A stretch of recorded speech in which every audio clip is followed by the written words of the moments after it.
So నమస్తే friends, రేపటి నుంచి 10th ఎగ్జామ్ రాయబోతున్న అబ్బాయిలు అమ్మాయిలు.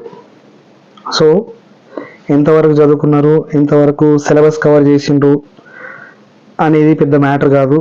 ఎందుకంటే సో మార్నింగ్ ఎగ్జామ్ ఉంది. ఇప్పుడు మీరు చదివింది ఒక ఎత్తు అయితే ఎలా ప్రజెంటేషన్ చేస్తున్నారు, ఎలా రాస్తున్నారు అనేది ఇంకొక ఎత్తు. కాబట్టి సో పాపం మీ అమ్మా నాన్నలు, మీ బంధువులు కానీ, మీ ఫ్రెండ్స్ కానీ అందరూ మీ పైన చాలా ఆశలు పెట్టుకుని ఉంటారు. సో పర్ఫార్మెన్స్ అనేది చదవడం ఒక ఎత్తు అయితే పర్ఫార్మెన్స్ అనేది ఇంకో ఎత్తు. కాబట్టి మంచిగా పర్ఫామ్ చేయండి.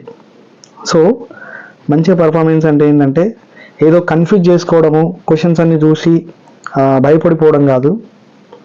జస్ట్ కాన్సన్ట్రేట్ చేయండి. ఏవి ఫస్ట్ వస్తున్నాయి, ఏవి తొందరగా మనం రాయగలుగుతాం, అవి ఫస్ట్ మీరు ప్రయారిటైజ్ చేసుకోండి. ప్రయారిటైజ్ చేస్తూ వాటిని కంప్లీట్ చేసుకోండి.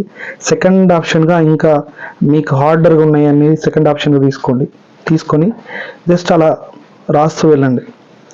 ఫ్లో అనేది తగ్గొద్దు, ఎక్కడ కన్ఫ్యూజ్ అవ్వద్దు.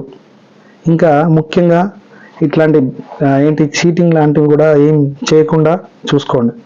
సో అది మీ కెరీర్కి దెబ్బతీస్తుంది. కాబట్టి so it is my best wishes, all the very best my youngsters.